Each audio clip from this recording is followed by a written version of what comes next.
Alright, so today, pretty stoked to do a little unboxing of something that I just ordered as a little kind of way to treat myself for working hard for the last few weeks.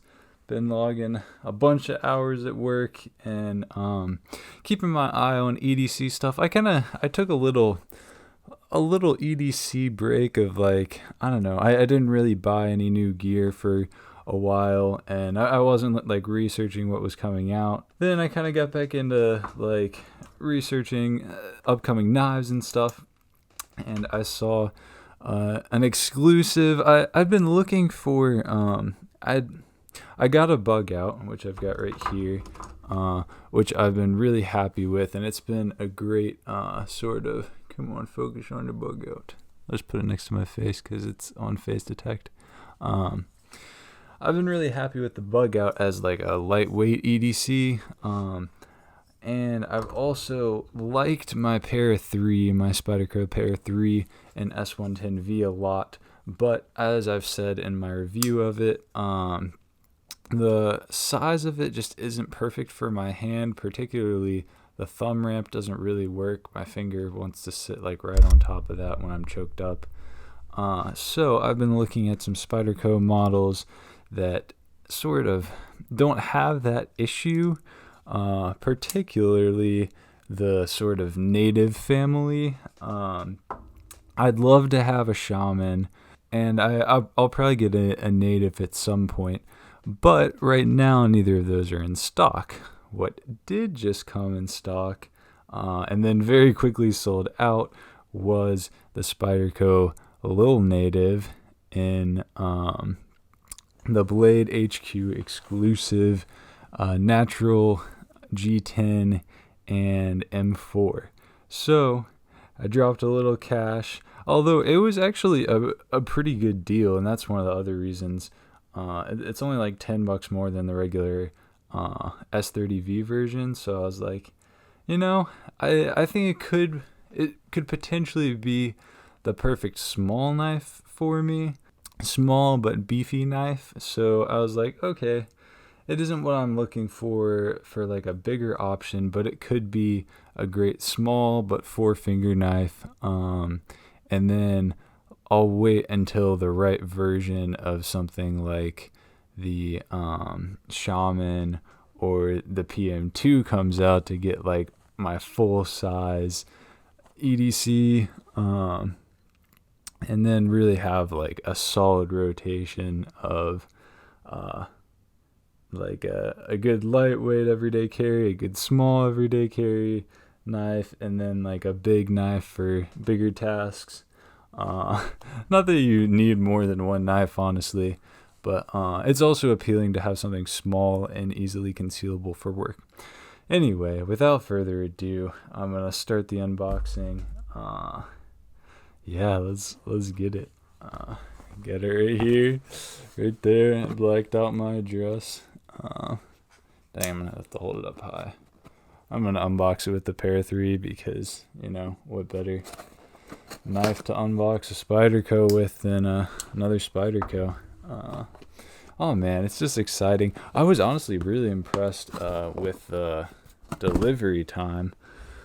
Cut some more of these tapes with the bug out. I was really impressed with the Blade HQ. This is from the return address, or the fulfillment address is from the Utah store. I think they have a store in like Virginia now, but this one apparently came from Utah, and I'm impressed. I ordered it. Today is Friday. I ordered it like 2 or 3 days ago, I think. I guess 3 days ago, so it has been a couple of days. But got packing peanuts here, digging through them. Oh shoot! Oh, I'm making a mess here. It's just coming out every. Oh yes. Oh yes, there she is. There she is. Exciting, exciting. Maybe I should flip the focus to where it's like smooth zone, so you're gonna be able to actually see this in focus. It'd be like a good thumbnail. just peeping out from behind it. Something like that. Anyway. Yeah, I'm gonna change the view. I might go top down so we can see this better. Yeah. All right. We got it right here with a little packing peanut. Let me grab my other Spyderco box for that pair of 3. Look at that, dude.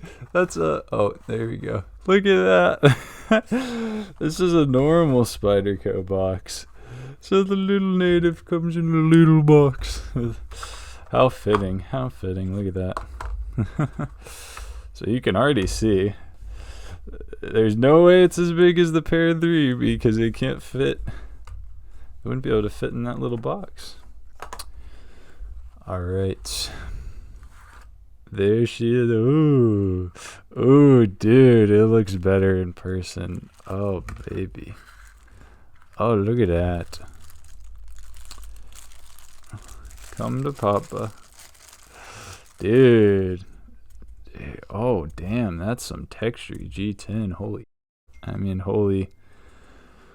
More YouTube appropriate word. Oh, and the wire clip. Dude, that's beefy. Oh, yeah. First try. Oh, and it fits the hands. Oh, it fits the hands beautifully. Okay, I think I'm gonna like this knife a lot, dude. Dude, yeah, holy cow. Let's see how the action is. Pretty stiff right now, but I know that'll loosen up. Detent is good. Let's check fit and finish. Okay, here we go. Let's turn this light so you can see a little better. Alright, there we go. Yeah.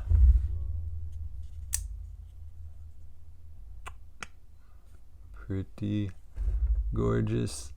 I'll take some pictures afterwards and drop them in so you can see better details, that sort of thing. I've also got a lot of stuff here for size comparison.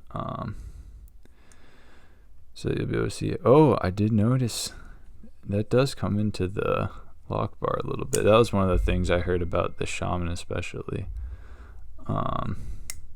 Being a little bit of an issue, but it's harder to thumb flick, for sure. Honestly, it's easier to there we go. Just gotta give a little momentum. It's easier to spidey flick than thumb flick, and I'm not used to that smaller hole though. Wow, I'm impressed I got it. Oh, there we go. Just gotta grip it from the bottom a little more. Yeah, let's do a little bit of size comparisons and stuff, and then I'll talk more first impressions. So this is next to the Benchmade Bug Out. As you can see, not horribly far off, or not like way smaller. It's thicker for sure. Oh, you can't really see that. Yeah, a little bit thicker. Probably about the same thickness as close to the same. A little bit thinner. No, pretty much about the same as the pair 3. There is it next to my pair 3.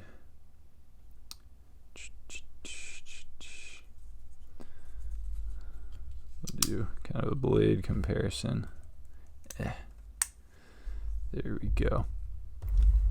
And the one thing that I was really interested in was the measurement between right here and right here, because I think that is kind of one of the more important things that they leave out. A lot of companies like Specs Wise will do handle length, so they'll give like this measurement of here to here, but that's not really helpful for figuring out if a knife is going to fit your hands that has a choil, because you've got this length here, so you kind of have to guesstimate if it's going to fit your hands well. This one, yeah, feels pretty dang great. There are some rough spots I've noticed in here where the pocket clip nests. The G10 there is a little bit rough, inside the liners a little bit. And I noticed right here on the grind is a little bit rougher, I think, than my Para 3. Yeah, I think it might be the DLC. Yeah, I think it might just be the finish makes it feel that way. Blade stock thickness. It's honestly not as bad as I thought. Like people were saying, oh, compared to the Dragonfly, it's so thick that like it's unnecessarily beefy and stuff. Honestly, it doesn't. Like, a blade that thick just makes me confident that I'm not going to snap it in half the second I go to bear down a little weight on it. So I'm happy with that. It does not look way overly beefy to me. I might use my knives a little bit differently than others, but yeah, dude, I'm pretty stoked. I'll do a couple more size comparisons of everyday objects. I like to do that as so it's not just knives that you don't have necessarily that you're comparing it to, because that was like my biggest pet peeve, especially before I had handled and owned stuff like a Bug Out and a Para 3 and Leatherman Wave, that kind of stuff. Is like, okay, thanks for showing that knife next to something that I don't own for size comparison. And there's it next to a dollar bill. Here's a 3/4 finished can of LaCroix. Also, another big thing is like perspective wise, people show it like this. It's like, oh, it's the same height as a can, but this is way in front of this. You see how that makes a big difference size wise? It's like if you have your camera at an angle going like forward, and then you set a bigger object behind it, it looks the exact same size. I don't know, just a little annoying things that channels do. This is a number 2 Dixon Ticonderoga pencil right next to it. A Kershaw Link. That's probably one of the more similar sized objects that I have. More similar sized like EDC knife. This is not mine. This is my brother's. I sharpened it for him. I still got it on my desk. There's it next to a Parker Jotter pen. Oh, I'm running out of battery, so I'll wrap this up quickly. Here it is next to a Leatherman Wave. Sort of similar footprint to it.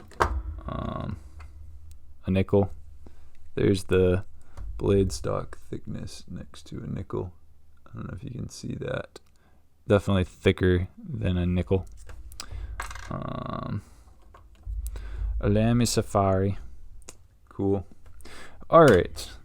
So, first impressions of the Lil Native. I'm excited because it fits my hand well, even though I have large or extra large, probably glove size hands. I'm 6'3" and I have thinner hands but longer fingers. But I'm not wanting a bunch of extra room in the back, and it feels really good not to have any kind of thumb ramp there. A little bit of jimping there would be nice, but it feels great locked into the hand. Liking the size. Excited to see how I like the wire clip. Only things I've noticed so far are there are a couple edges that are a tiny bit rough, but that doesn't really matter that much to me. Because you can always hit that with a little bit of sandpaper. Yeah, and the action isn't beautiful, but that's not really expected. I'd rather have it fresh from the factory and ready to break in the action. It's already getting better on each open. Yeah. Excited to see how this black DLC wears. I did notice that the little nub of the blade is hitting my finger. We'll see how annoying that is and if it's super annoying. Yeah. Pretty stoked, honestly. For first impressions are I think I might be hanging on to this guy. The things that I was nervous about, how it fits in the hand, that honestly was the biggest thing. Yeah, we'll see what comes up. So pretty stoked. I'll try to get this uploaded as soon as possible and be one of the first Lil Natives in this variant. One of the first uploads for that. Ooh, yeah, that blade is sharp. Excited to use this boy. So there she is, the Spyderco Lil Native. Thanks for watching. Adios.